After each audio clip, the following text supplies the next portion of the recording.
And now we come to my favorite little spot in the house. Sorry guys, I keep losing focus.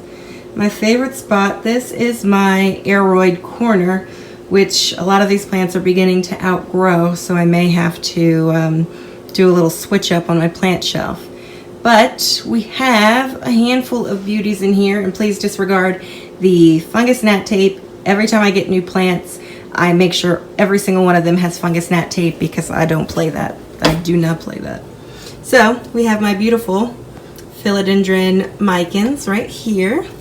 It's been going pretty well, actually. Beautiful. We have my philodendron painted lady. Over here we have a cutting from just the normal like red flamingo anthurium. I stole that from my job. Back in the back we have my philodendron green Congo from my previous video. Right front and center we have this beautiful philodendron gloriosum. It almost looks like it's getting a little bit chlorotic though. Let me know what y'all think. Maybe I should take it out of such bright light. I don't know. But these are my grow lights up here, and everybody loves it in this corner most of the time. Here we have my Monstera siltepecana. Beautiful, beautiful. It's been pushing out new growth since I got it. It's just this one little rooted cutting, so I probably should cut it and propagate it to make a full plant, but I also kind of like the way it looks like that. We also have back there my burgundy princess, my philodendron burgundy princess, that has a new leaf coming out from its previous pink leaf, so we'll see if that leaf has pink on it as well. I don't know, I'm hopeful. We have here, this is the philodendron brantianum, I think? Brantianum. I just put it on this little makeshift twine moss pole, whatever you want to call it, yesterday, and yes, it is held up there with a rubber band. I just got annoyed of fiddling with it. But I heard that the leaves will get really small if you don't have it on a moss pole, and I can agree with that as my new growth is coming in very tiny, if you can see. Super small compared to like this leaf, so hopefully that will start pushing out new growth. We have here a philodendron black cardinal. Back there we have my beautiful Anthurium veitchii that I just got this month. Up here we have a philodendron bipennifolium, I believe, from Gabriella Plants, the horsehead philodendron. And then we have the actual clipping that I was attempting to take from my job of the Rojo Congo that had nodes on it, but I accidentally cut off multiple leaves when I went to do that I'm not sure have nodes. But this baby is, you know, doing pretty well, finally getting some roots down in there, so I think I'm gonna have a gigantic Rojo Congo. I only really wanted a small one, but you know how that works. And there is a little humidifier back there. Gosh, this thing does not want to focus today. Up here on top of my fridge, please disregard that Miller Lite sign back there. I have a Silver Bay Aglaonema and just a little janky philodendron Brazil that I got from the grocery store. I tried to save it, but that thing looks like it had been beat up its entire life. So those are my kitchen plants. My favorite corner there.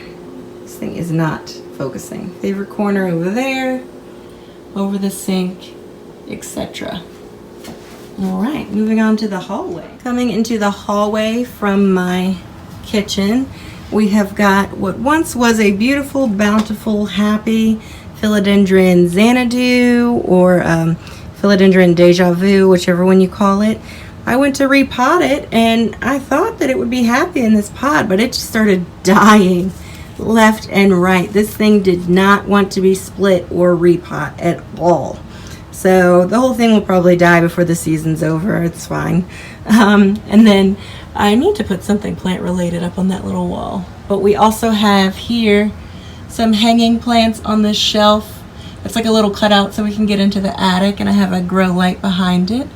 There is a philodendron scandens or cordatum, and there's a pothos next to it and another pothos next to it. So hopefully at some point these get so viney that I can kind of trail them across and they'll be beautiful. I also have some more propagations hanging on the wall. This one is a Monstera Adansonii cuttings. Here we have Monstera Adansonii and some of the reverted pearls and jade. That's the hallway. Coming into the bathroom, my favorite place for plants rather. We have got my Alocasia Frydek and the saddest little piece of peperomia, I think, what is it, silver ripple. I took it from my big plant. Since my last video, my big peperomia silver ripple has been very, very sad. So I took that piece from it, and it's not going to make it very long. Coming over here to the window, we have got a big, beautiful, bountiful Cebu blue that I just got in the mail. This pot was entirely too small for it. I gotta wait to get a bigger pot so that I can repot it yet again. We've got my little copper plant sprayer mister.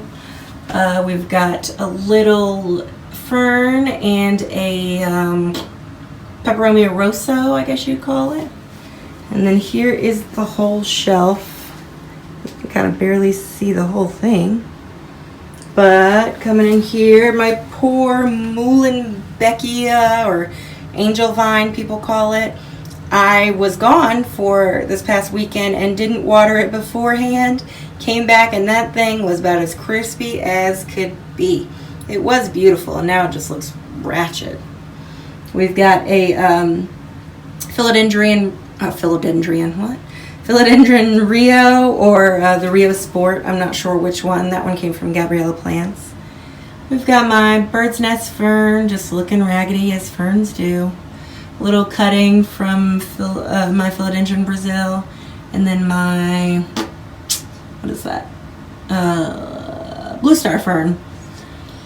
We've got some jade up there, and the what once was a beautiful silver ripple peperomia, now just looking terrible.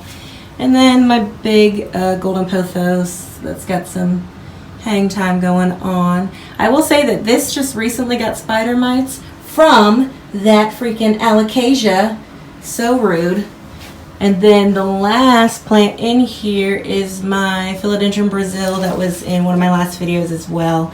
I hang that in my shower. I did have a fern there once, but screw ferns basically. So if we back up, you can get the full picture yet again of my bathroom plants.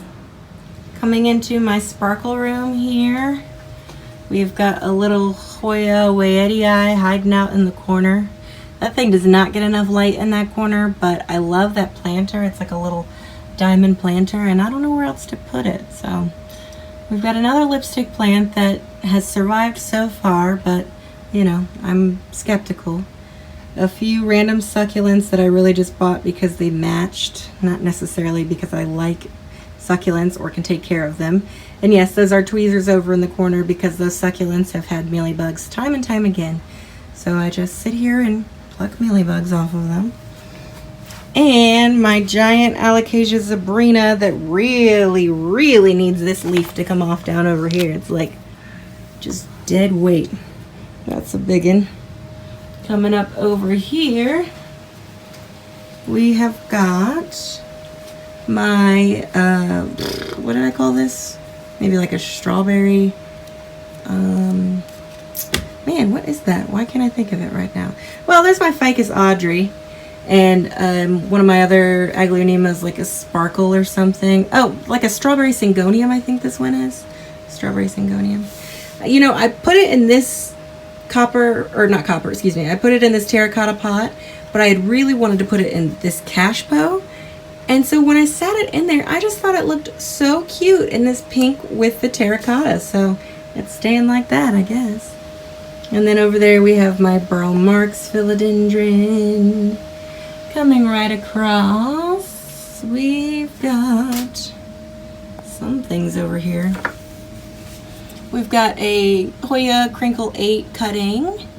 We've got this devil plant here, my polka dot freaking plant that just has the audacity to flower after looking just emaciated and so trashy. I will never buy another one of those plants ever again. That thing is worse than Fittonia, worse than any other plant that I have in my entire collection. It's just terrible. Next to it though, we have my Hoya Carnosa Crimson Queen. She's looking wonderful. She's putting off new growth. And back there in the little corner, we have got Hoya Chelsea, which I really want a big Chelsea. And then up top, we've got my Crimson Princess, which has not grabbed onto anything yet, but I think she wants to. Over here, we've got my Sansevieria cylindrica, the other Rojo Congo clipping back there, and this little Fittonia that is definitely always looking like it wants to cry, but that's life. Welcome to adulthood, Fittonia. So yeah, those are my bedroom plants. And believe it or not, these are actually the last plants, you guys. These are in my bedroom, and we have a little Sansevieria here, a little philodendron, Chordata mercandens, and then a moonlight philodendron, which normally do not sit here on this windowsill. I'm trying to give them a little bit of sun because these are blackout shades right here, and this room 9 times out of 10 is absolutely dark. You can't see anything. So I know some people say there are no plants that can survive in 0 light, but take my word for it, they might not thrive, but they'll survive. I take them out every few weeks and give them sunlight, but that's pretty much it. And this thing pushed out this whole new shoot in complete darkness, so I'm just saying, it's possible. Bonus footage, you guys. I actually just got 3 plants in the mail during this shoot. We have got another Black Pagoda lipstick plant because I could not find them at all except for on Etsy before, and they were so expensive. So now every time I see one, I just buy another one. And they're beautiful. God, the leaves are like tattooed. Ugh. They don't chip very well, but hopefully they'll come back. I've got a Hoya Curtsii. Look at how much Curtsii is in here. Is that not amazing? It's so beautiful. And a Hoya Bella, all because of Betsy Begonia and her Hoya video. I like absolutely lost it. So look at these beautiful babies. Thank you so much, everybody, for tuning in to my 115 plus houseplant tour. I hope you enjoyed these plants as much as I do every single day. Believe it or not, it does not take me that much time to tend to 115 plus plants, and I do still have some plants on the way, so clearly these plants are flourishing to a degree, and they bring me so much happiness. I really hope that this inspires you to incorporate some plants into your decor and into your collection. And if you have any questions about anything, just let me know. Specifically, if you have any questions about any of the plants that I have, feel free to leave a comment down below, or you can send me a message. Follow my Instagram at Frolicswithfoliage, just like my name here on YouTube, and I would be more than happy to answer your questions. I will see y'all in my next video.